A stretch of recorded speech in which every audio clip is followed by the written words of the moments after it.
Welcome students. आज के lecture में आप लोगों का स्वागत है।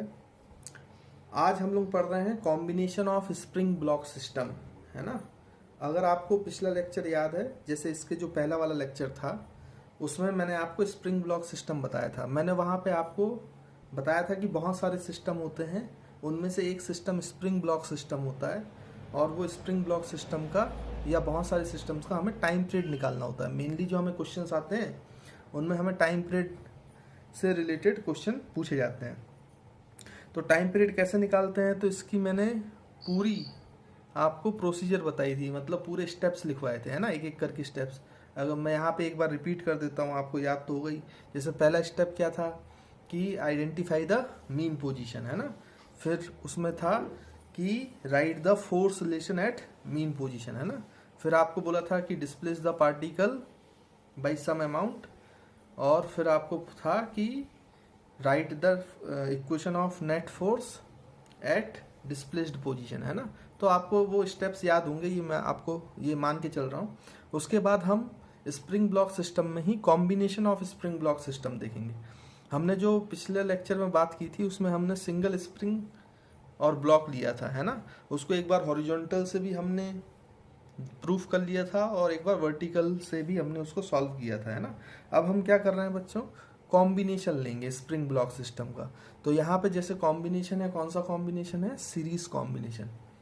अब सीरीज कॉम्बिनेशन कैसा होता है तो मैं आपको बता दूं, ऐसे दो स्प्रिंग अटैच होती हैं आपस में और हमने यहाँ पे एक ब्लॉक लगा दिया, तो ये कौन सा कॉम्बिनेशन हो गया बच्चों, सीरीज कॉम्बिनेशन। अब इस कॉम्बिनेशन में ये पहली स्प्रिंग है, इसका स्प्रिंग कांस्टेंट अलग है, तो हमने उसको नाम दे दिया स्प्रिंग कांस्टेंट को K1, और दूसरी वाली स्प्रिंग का स्प्रिंग कांस्टेंट अलग है तो उसको हमने नाम दे दिया K2। और ये अपन पहले से ही बोल के चल रहे हैं कि स्प्रिंग अपनी नेचुरल लेंथ पर है, ये भी और ये भी। तो आपको पता ही है, जब स्प्रिंग अपनी नेचुरल लेंथ पे होती है तो वो कोई भी स्प्रिंग फोर्स नहीं लगाती। नेचुरल लेंथ में स्प्रिंग फोर्स 0 होता है ना, तो ये ब्लॉक कहीं नहीं जाएगा, तो ये रेस्ट पे है। तो यहाँ पे नेट फोर्स कितना होगा बच्चों, 0।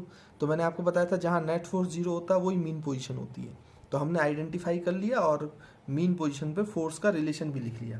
तो मीन पोजीशन पे नेट फोर्स 0 है ना। हालांकि मीन पोजीशन पे तो नेट फोर्स 0 ही होता है, लेकिन यहाँ पे कोई और फोर्सेस है ही नहीं तो वो इक्वेट कर देते, तो वो फोर्स का रिलेशन आ जाता है, जैसे हमारे पिछले लेक्चर में आए थे, है ना। तो अब यहाँ पे तो ये फोर्स रिलेशन लिख लिया हमने कि यहाँ पे फोर्स है ही नहीं, तो फोर्स कितना हो गया बच्चों, 0। उसके बाद हमने सेकंड स्टेप में क्या करना था कि पार्टिकल को डिस्प्लेस करना है। तो हमने पार्टिकल को डिस्प्लेस किया, कितने अमाउंट से डिस्प्लेस किया, तो हम बोल रहे हैं कि x अमाउंट से डिस्प्लेस किया, है ना बच्चों। अब x अमाउंट से अगर इस पार्टिकल को डिस्प्लेस किया तो आप खुद सोचें, क्या पार्टिकल को जब हमने x डिस्प्लेस किया तो स्प्रिंग 1 कितना डिस्प्लेस हुआ और स्प्रिंग 2 कितना डिस्प्लेस हुआ।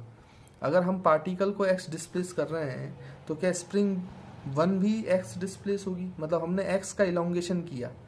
तो ये x का इलोंगेशन किस में होगा, स्प्रिंग 1 में कि स्प्रिंग 2 में कि दोनों में। तो आपको शायद थोड़ा सा कॉमन सेंस लगा पा रहे होंगे कि जो हमने ये x इलोंगेशन किया है ये सिर्फ एक स्प्रिंग में इलोंगेशन नहीं आएगा, क्योंकि ये दोनों स्प्रिंग जुड़ी हुई हैं तो दोनों स्प्रिंग में इलोंगेशन आएगा।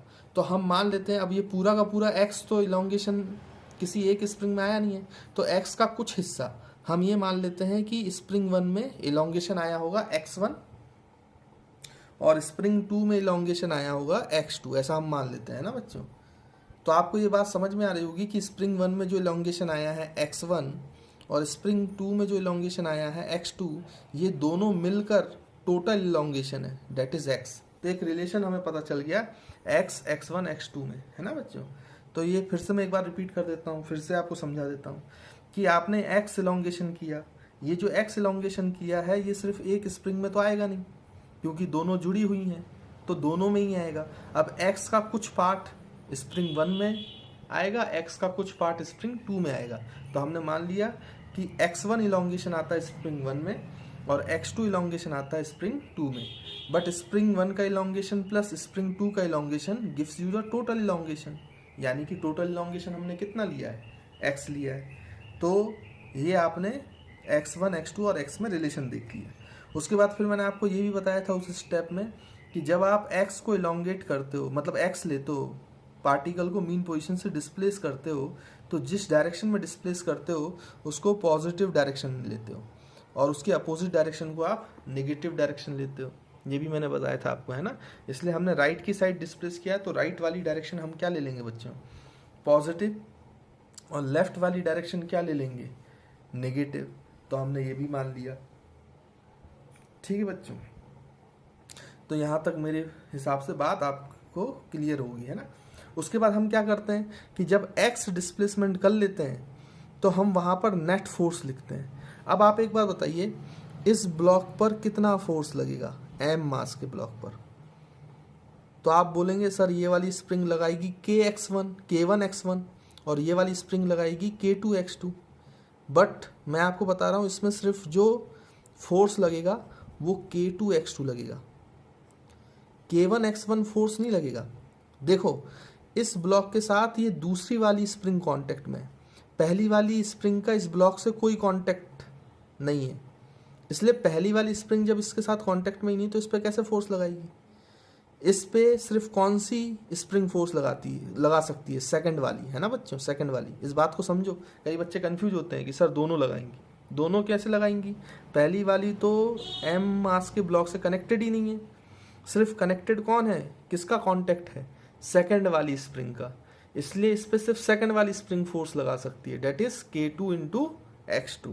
और ये नेट जो फोर्स है m मास पे, ये आपको समझ में आ रहा है कि ये पीछे की तरफ है ना बच्चों, पीछे की तरफ है, मतलब कौन सी डायरेक्शन में, नेगेटिव। तो हम ऐसा लिख सकते हैं बच्चों कि जो नेट फोर्स है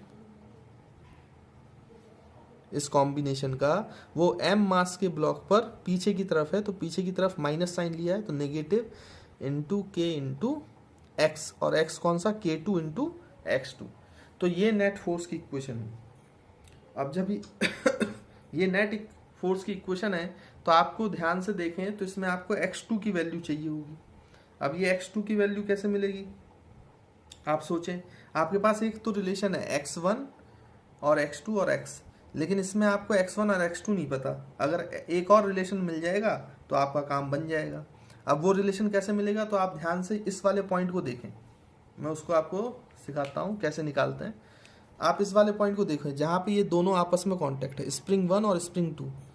let's suppose this point is A, आप इस पॉइंट को मान लीजिए A, है ना बच्चों। अब इस पॉइंट पे देखिए, ये स्प्रिंग इस स्प्रिंग पे ऐसे फोर्स लगा रही होगी।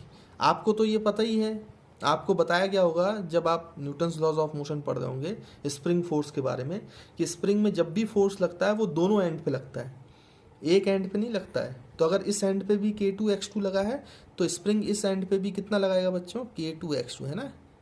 आई होप ये आपको पता होगा, है ना, कि स्प्रिंग में स्प्रिंग फोर्स दोनों एंड्स पे लगता है, एक एंड पे नहीं लगता है।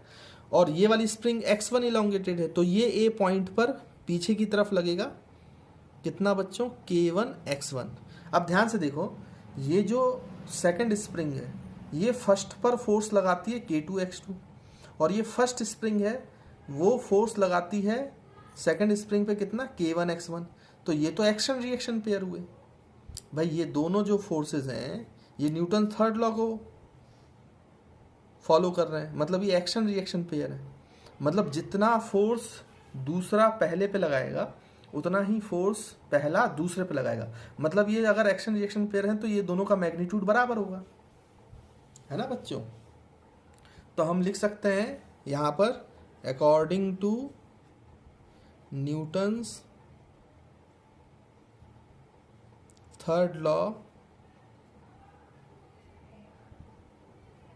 एट पॉइंट ए, न्यूटन्स के थर्ड लॉ के हिसाब से पॉइंट ए पर आप देखें जितना फोर्स फर्स्ट सेकंड पे लगाएगा उतना ही फोर्स सेकंड फर्स्ट पे लगाएगा। तो इसका मतलब हम लिख सकते हैं K1 X1 is equals to K2 X2, है ना बच्चों। अब ये लिख लिया अपन ने, तो इसके बाद हम क्या करेंगे, तो इसको सॉल्व करेंगे आगे।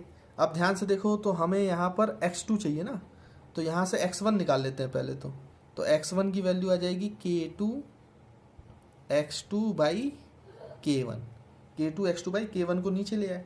अब ये X1 की वैल्यू इस इक्वेशन में डाल दो, इस इक्वेशन को बोल दो इक्वेशन नंबर 1। तो हम बोल सकते हैं फ्रॉम इक्वेशन 1। अब फ्रॉम इक्वेशन 1 से आप क्या करें, x1 की वैल्यू ऊपर डालें तो ये आ जाएगा k2 x2 by k1 plus x2 is equals to x, है ना बच्चों। अब ये आ गया तो यहाँ से x2 की वैल्यू निकालें आप। ये हमने सॉल्व किया x2 निकालने के लिए। तो आप देखो x2 निकालेंगे तो यहाँ से x2 कॉमन ले लो। जब आप x2 कॉमन ले लेंगे तो अंदर बचेगा कितना बच्चों, k2 by k1 plus 1 is equals to कितना बचेगा, x।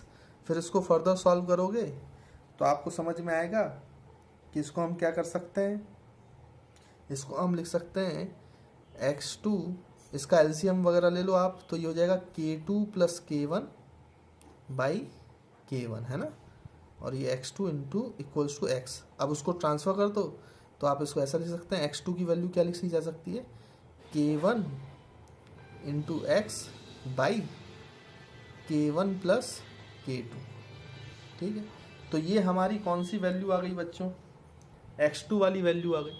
अब जैसे ये x2 की वैल्यू आती है, अब आप इसको इस इक्वेशन में पुट कर दें एफ नेट वाले में, क्योंकि हमें तो SHM वाला फोर्स चाहिए ना। तो माइनस k2 और x2 की वैल्यू k1, तो ये मल्टीप्लाई हो जाएगा, तो मल्टीप्लाई करके लिख रहे हैं k1 k2 into x divide by k1 plus k2, है ना बच्चों। अब ध्यान से देखो तो ये एफ नेट मैं अलग से लिख देता हूँ, F net equals to minus, इसको अलग लिख लो, k1 k2 by k1 plus k2 into x. तो ध्यान से देखो ये जो पूरी चीज़ है ये कांस्टेंट है, k1 कांस्टेंट k2 कांस्टेंट, तो k1 k2 upon k1 plus k2, ये पूरी चीज़ कांस्टेंट है ना बच्चों। इस पूरी चीज़ को कांस्टेंट है और इसको हम बोलते हैं k इफेक्टिव, जो k इफेक्टिव है।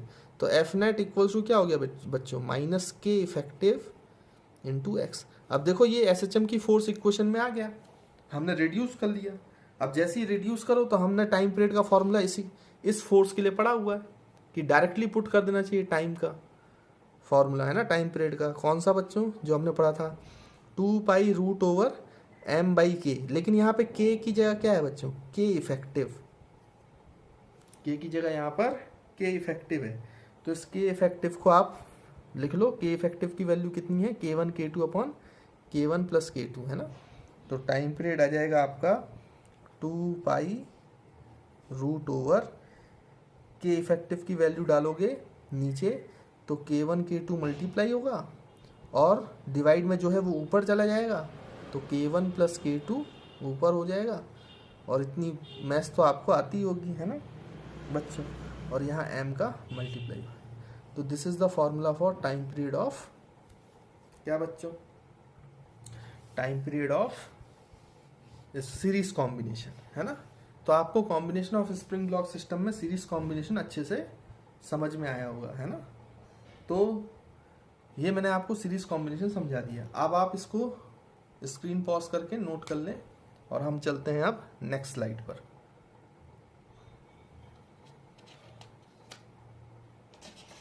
अब देखिए, हालांकि ये जो मैंने प्रोसेस बताया ये तो मैंने आपको पूरा डिराइव करा दिया, है ना, लेकिन इसको आप बहुत आसानी से लिख सकते हो अगर आपको कॉम्बिनेशन ऑफ स्प्रिंग आता है। जब आपने एनएलएम में पढ़ा होगा, न्यूटन्स लॉज ऑफ मोशन में, है ना बच्चों, कैसे वहाँ पे आपको पढ़ाया गया होगा कि जो सीरीज कॉम्बिनेशन होता है स्प्रिंग का, जैसे ये सीरीज कॉम्बिनेशन है स्प्रिंग का, तो ये K1 और ये K2, है ना। तो इनका जो इक्विवेलेंट आपने पढ़ा होगा, इक्विवेलेंट, वही उसी के इक्विवेलेंट को हम यहाँ पे के इफेक्टिव बोल रहे हैं और कुछ नहीं। तो के इफेक्टिव आपने पढ़ा होगा कि भाई दो स्प्रिंग अगर सीरीज कॉम्बिनेशन में है तो उसको हम हटाकर एक स्प्रिंग बना सकते हैं और उस स्प्रिंग का स्प्रिंग कांस्टेंट के इक्विवेलेंट कहलाएगा या फिर के इफेक्टिव कहलाएगा। और आपको एनएलएम में ये सिखाया गया होगा कि सीरीज के जो स्प्रिंग कांस्टेंट है, जब वो सीरीज में होते हैं तो वो वैसे जुड़ते हैं जैसे रेजिस्टेंस पैरेलल में होते थे, है ना। रेजिस्टेंस का पैरेलल वाला फॉर्मूला लगता है ना, ऐसा आपको पता होगा। मतलब मेरा कहने का मतलब ये है कि वहाँ पे के इफेक्टिव का फॉर्मूला ऐसा था, इसको के इफेक्टिव बोलते हैं। और के इफेक्टिव ऐसे निकालते हैं, आपको फॉर्मूला बताया गया होगा सीरीज कॉम्बिनेशन के लिए कि 1/K1 प्लस 1/K2। और अगर 3-4 होते तो और ऐसे सो ऑन, इसी तरीके से चलता है ना बेटा, जैसे रेजिस्टेंस का पैरेलल का फॉर्मूला चलता है ना। तो ये शायद आपको याद हो, अगर किसी बच्चे को ये पता है तो वो डायरेक्टली निकाल लेता। यहाँ से आपको पता है के इफेक्टिव की वैल्यू क्या आ जाएगी अगर इसको सॉल्व करोगे, तो ये आएगी K1 K2 by K1 plus K2, ये तो आपको पता ही है। और आपको पता है कि अगर के इफेक्टिव आ गया तो आप ऐसा मान सकते हो, एज्यूम कर सकते हो कि ये दोनों स्प्रिंग को हटा दो और सिंगल स्प्रिंग से रिप्रेजेंट कर दो जिसका के इफेक्टिव है, और एम मास के ब्लॉक को, मतलब ये सिस्टम इसके इक्विवेलेंट सिस्टम है ना बच्चों। जो सिस्टम ये काम करेगा वही सिस्टम ये काम करेगा, ये हमें पता है, ये हमने पढ़ा हुआ है। अब ये वही तो है सिंगल स्प्रिंग ब्लॉक सिस्टम वाला केस, और उसका टाइम पीरियड हमें पता था कि 2π√m/k, लेकिन यहाँ पे k की जगह क्या आ जाएगा बच्चों, के इफेक्टिव।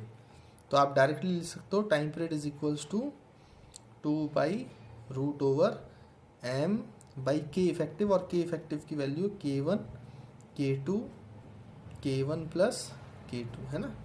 तो बच्चों ऐसे भी आप निकाल सकते हो। अब आपको समझ में आया कि बहुत आसानी से अगर ये फॉर्मूला आप डायरेक्ट लगा दोगे तो भी आपका आंसर आ जाएगा, आपको कोई दिक्कत नहीं होगी, है ना। और बाकी प्रॉपर मैंने पूरा सॉल्व करके पीछे तो आपको बता ही दिया पिछली स्लाइड में, है ना। तो आप, हालांकि जब आपको क्वेश्चन पूछा जाए तो वहाँ पे आपके पास इतना टाइम तो रहेगा नहीं, तो आप इसी मेथड को यूज़ करना डायरेक्टली, है ना, उसमें टेंशन लेने की ज़रूरत नहीं। चलिए आगे बढ़ते हैं इसी में जल्दी से, और दूसरा कॉम्बिनेशन कर लेते हैं। तो जो हमारा दूसरा कॉम्बिनेशन है वो है आपका पैरेलल कॉम्बिनेशन, है ना बच्चों, पैरेलल कॉम्बिनेशन। अब पैरेलल कॉम्बिनेशन कैसे करेंगे, तो आपको तो पता ही होगा कि भाई ऐसा एक स्प्रिंग ये ले ली, इस स्प्रिंग का स्प्रिंग कांस्टेंट मान लो K1 है, एक स्प्रिंग ये ले ली, इस स्प्रिंग का स्प्रिंग कांस्टेंट मान लीजिए K2 है, और ये ब्लॉक जुड़ा हुआ है, और ये ब्लॉक का मास कितना हो गया बच्चों, m। तो ऑब्वियसली बात है ये स्प्रिंग अपनी नेचुरल लेंथ में, तो यही मीन पोजीशन है, और यहाँ पे फोर्स रिलेशन जो है वो फोर्स है ही नहीं, क्योंकि नेचुरल लेंथ पे तो कोई फोर्स लगेगा नहीं, इसलिए फोर्स भी कितना है बच्चों, 0, तो कोई रिलेशन है नहीं। उसके बाद फिर हम क्या करते हैं, इसको ऐसे डिस्प्लेस किया, तो इस m मास के ब्लॉक को आप यहाँ पे डिस्प्लेस करोगे, कितना डिस्प्लेस किया बच्चों, x। तो आपको ये समझ में आ रहा होगा कि अगर आप इस m को डिस्प्लेस करोगे तो क्योंकि ये पैरेलली जुड़ी है दोनों स्प्रिंग, तो ये स्प्रिंग भी x डिस्प्लेस होगी और ये स्प्रिंग भी x डिस्प्लेस होगी, मतलब दोनों ही स्प्रिंग कितनी डिस्प्लेस होंगी बच्चों, x, क्योंकि अब सीरीज कॉम्बिनेशन नहीं है, अब कैसा कॉम्बिनेशन है बच्चों, पैरेलल कॉम्बिनेशन। तो अब इस ब्लॉक पर कौन सा फोर्स लगेगा, अब x आपने ऐसे किया है तो ये वाली डायरेक्शन हो गई आपकी पॉजिटिव डायरेक्शन, और ये पीछे वाली डायरेक्शन हो गई नेगेटिव। अब इलोंगेटेड है तो स्प्रिंग कहाँ फोर्स लगाएगा बच्चों, पीछे, तो ये स्प्रिंग भी पीछे फोर्स लगाएगा तो K1x, और ये स्प्रिंग भी पीछे फोर्स लगाएगा मतलब K2 × x, है ना।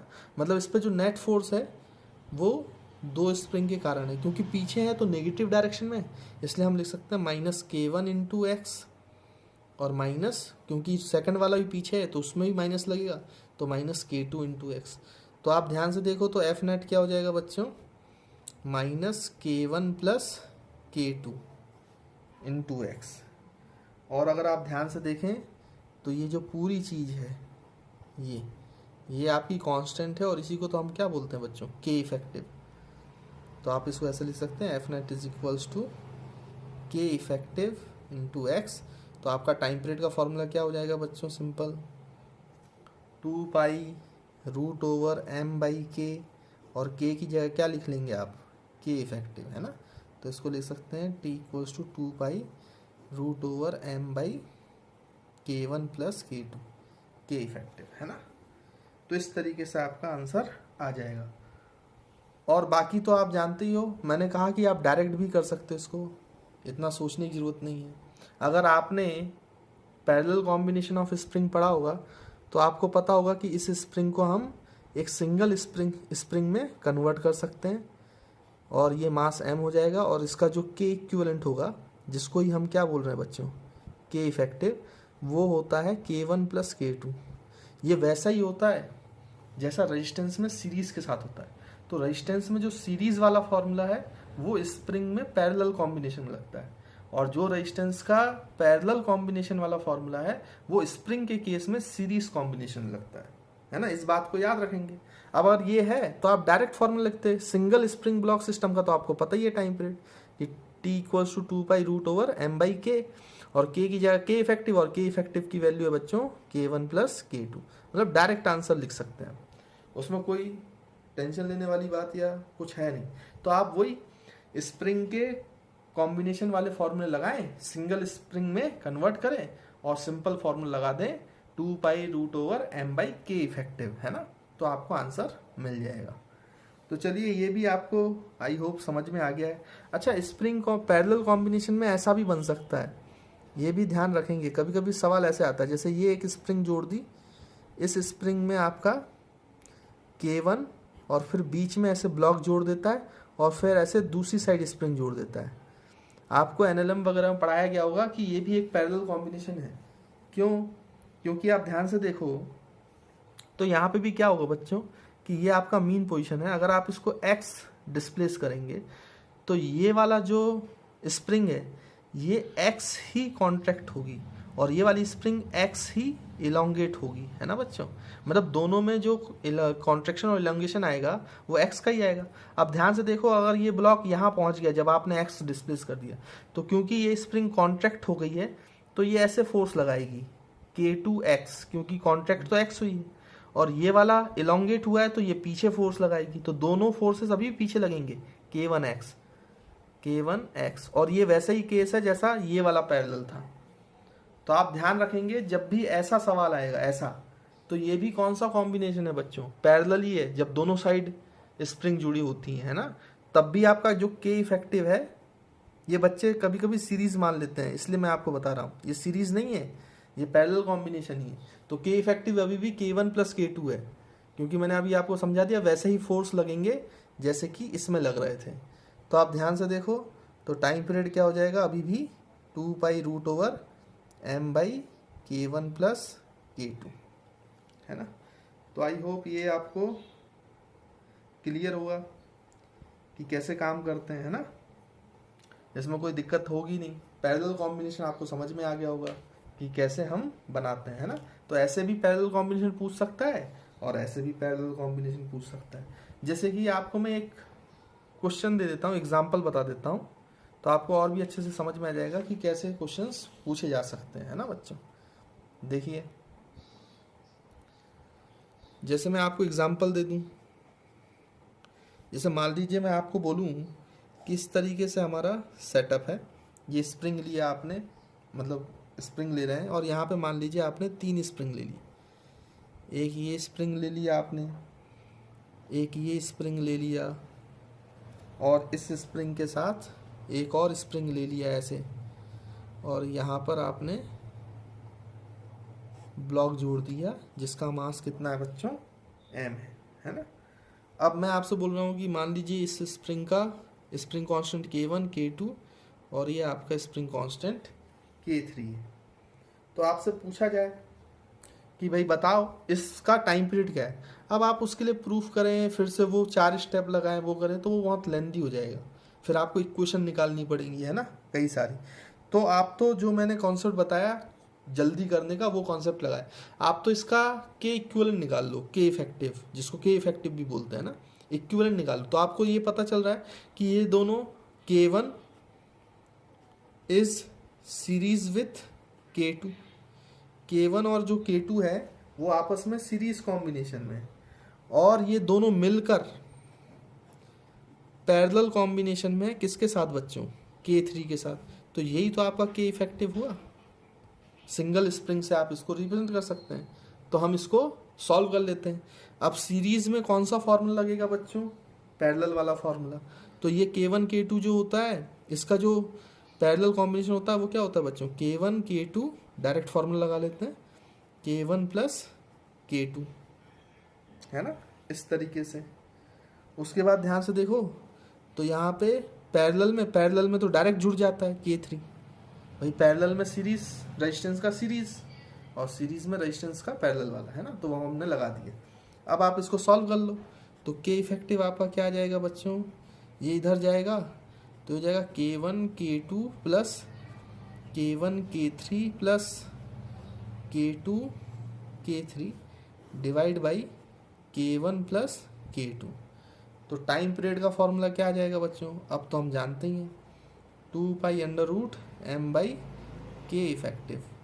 तो ये K इफेक्टिव की वैल्यू उठा के इसमें पुट कर दो, तो टाइम पीरियड का फॉर्मूला बन जाएगा कितना, 2π√m और m/K इफेक्टिव, तो ये ऊपर चला जाएगा, है ना।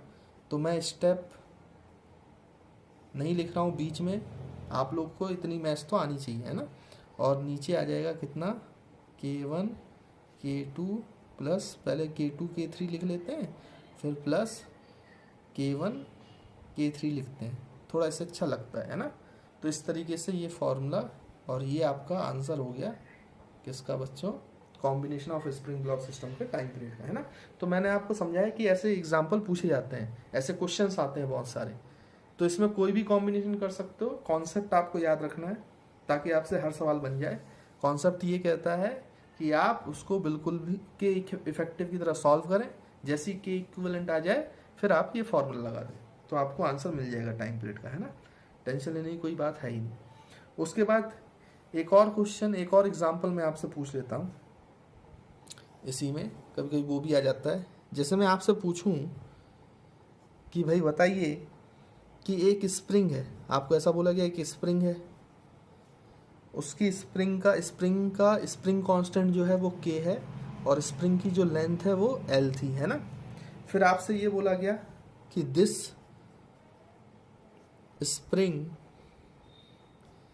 Is cut into n equal parts. ये बोला गया कि इनको n इक्वल पार्ट्स में काटा गया। फिर उन्होंने बोला कि जब n इक्वल पार्ट्स में इनको काटा गया तो इन सारी स्प्रिंग्स को पैरेलली जोड़ दिया गया, ऐसे डॉट डॉट डॉट। कितनी स्प्रिंग्स हो गई छोटी छोटी बच्चों, n स्प्रिंग, है ना, ऐसे डॉट डॉट डॉट डॉट। तो जब ये n स्प्रिंग हो गई तो इससे इन n स्प्रिंग्स को पैरेलल में जोड़कर एक मास m से जोड़ दिया गया, और आपसे पूछा गया कि इस सिस्टम का टाइम पीरियड क्या होगा। अब आप ध्यान से देखें, ये आप तभी क्वेश्चन कर पाओगे जब आपको ये जो जितने भी n स्प्रिंग पैरेलल में जुड़े, इन n स्प्रिंग्स का आपको क्या पता होना चाहिए बच्चों, k मतलब इसका मैं k डैश बोल देता हूँ। भाई जो ओरिजिनल स्प्रिंग है उसका स्प्रिंग कांस्टेंट k था, लेकिन जब आप उस स्प्रिंग को कट कर दोगे तो फिर उसका स्प्रिंग कांस्टेंट k नहीं होगा, उसका स्प्रिंग कांस्टेंट बदल जाएगा, और वो हमने मान लिया है कितना है, k डैश। अब क्योंकि उनको इक्वल पार्ट्स में काटा गया है, इसलिए वो हर स्प्रिंग का जो k है वो सेम होगा, उसको हमने k डैश बोला है ना भाई। एक ही स्प्रिंग को इक्वल पार्ट्स में काटा गया है, तो जितने भी पार्ट्स बने हैं, क्योंकि सबके पार्ट्स इक्वल हैं, तो ऑब्वियस सी बात है सभी के जो स्प्रिंग कांस्टेंट है वो सेम ही होंगे, that is k dash. But ये जो k डैश है ये डिफरेंट होगा ओरिजिनल स्प्रिंग कांस्टेंट से, है ना, जो कि कितना था, k। अब यहाँ पे क्या है कि NLM का एक छोटा सा कंसेप्ट यूज होता है ना, वो आपको पता होना चाहिए, तो इसका सॉल्यूशन हो जाएगा। तो सॉल्यूशन करते हैं हम। अब देखें, एक चीज ये होता है कि स्प्रिंग का स्प्रिंग कांस्टेंट और उसकी लेंथ का जो प्रोडक्ट होता है वो हमेशा ही कांस्टेंट होता है सेम मटेरियल के लिए, याद रखेंगे आप। स्प्रिंग के स्प्रिंग कांस्टेंट और लेंथ का जो प्रोडक्ट होता है वो हमेशा कांस्टेंट होता है फॉर द सेम मटेरियल। अगर एक ही मटेरियल से स्प्रिंग बनाई गई है तो उसके स्प्रिंग कांस्टेंट और लेंथ का प्रोडक्ट हमेशा कांस्टेंट होता है ना, ये बात आपको याद रखनी है। अब आप ध्यान से देखो, तो ओरिजिनल स्प्रिंग और ओरिजिनल, तो वो k इंटू एल है, इक्वल्स टू, जब आपने इसको n इक्वल पार्ट्स में काटा तो आप सोचो जो एक पार्ट है उसका स्प्रिंग कांस्टेंट तो k डैश है, बट उसकी लेंथ कितनी हो जाएगी, आपने अगर n इक्वल पार्ट्स में काटा तो आपको समझ में आ रहा होगा कि उसकी लेंथ l/n होगी। ऑब्वियस बात है, अगर l लेंथ को n इक्वल पार्ट्स में काटोगे तो एक पार्ट का लेंथ कितना हो जाएगा बच्चों, l/n। ये तो हमें समझ में आता है ना। तो आप ध्यान से देखो, तो ये तो इसी मटेरियल से ही काटी गई थी, तो इसका मतलब इस छोटी स्प्रिंग का भी जो स्प्रिंग कांस्टेंट और लेंथ का प्रोडक्ट है वो भी सेम होना चाहिए, तो यानी कि ये इसके इक्वल होगा, product of spring constant into length, तो ये लेंथ हो गई L बाई एन। अब ध्यान से देखो तो L और L कट गए तो n उधर गया, तो K डैश की वैल्यू हो गई n इंटू के। तो हमें ये जो n इक्वल पार्ट्स की स्प्रिंग है, छोटी छोटी स्प्रिंग, इनका हमें स्प्रिंग कांस्टेंट पता चल गया। स्प्रिंग कांस्टेंट उनका कितना है बच्चों, n इंटू के। अब ध्यान से देखो ऐसी कितनी स्प्रिंग्स पैरेलल में है, ऐसी कितनी स्प्रिंग्स पैरेलल में है, तो उनका के इफेक्टिव लिखना पड़ेगा क्योंकि स्प्रिंग्स पैरेलल में है। तो के इफेक्टिव कितना हो जाएगा, आप जानते हो जब स्प्रिंग्स पैरेलल में होती हैं तो रेजिस्टेंस के सीरीज जैसी जुड़ती हैं, तो हम लिख सकते हैं उसको, इसका स्प्रिंग कांस्टेंट के डैश मतलब एन के, प्लस दूसरी वाली का भी स्प्रिंग कांस्टेंट के डैश मतलब एन के, प्लस ऐसे कितने बार जोड़ोगे भैया, एन टाइम्स, है ना बच्चों, एन टाइम्स जोड़ना पड़ेगा क्योंकि कितनी स्प्रिंग्स हैं, एन। अब सोचो एन के एन के एन के एन के एन टाइम्स है, तो ये टोटल कितना हो जाएगा, अगर एक ही चीज को आप एन टाइम्स जोड़ोगे तो एन इंटू हो जाता है ना बच्चों, ठीक है। तो एन इंटू एन के, आपने एन को एन के एन के एन के को एन टाइम्स जोड़ा तो आपका रिजल्ट आ जाएगा एन इंटू एन के, तो ये कितना हो जाएगा बच्चों, एन स्क्वायर के। तो ये आपका के इफेक्टिव हो गया एन स्क्वायर के। तो अब आप टाइम पीरियड बहुत आसानी से लिख सकते हो, ये तो सिंगल स्प्रिंग में रिप्लेस हो गया जिसका स्प्रिंग कांस्टेंट ये है, तो हम फॉर्मूला लिख सकते हैं 2 pi root over m by k effective, और यहाँ पे ये जो के इफेक्टिव है ये कितना है बच्चों, एन स्क्वायर के।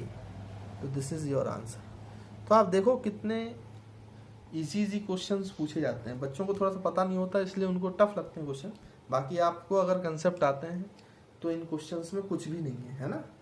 हालांकि ये तो सिंपल क्वेश्चन थे, सिंपल थ्योरी थी जो मैंने आपको समझा दी। अब स्प्रिंग ब्लॉक सिस्टम में बहुत अच्छे क्वेश्चंस हमें करने आगे चल के, है ना। तो जब अब इसका जो नेक्स्ट एसएचएम का जो नेक्स्ट लेक्चर हम लेके आएंगे तो उसमें आपको डिफरेंट वैरायटीज के न्यूमेरिकल्स कराएंगे, है ना। तो उसमें बहुत सारे न्यूमेरिकल्स, मतलब अगला जो लेक्चर है वो न्यूमेरिकल्स पे होने वाला है ना, स्प्रिंग ब्लॉक सिस्टम के न्यूमेरिकल्स करेंगे, ठीक है। तो आज के लिए इतना ही, और इसको अच्छे से पढ़कर नोट्स बना लेंगे प्रॉपर, है ना। चलिए ठीक।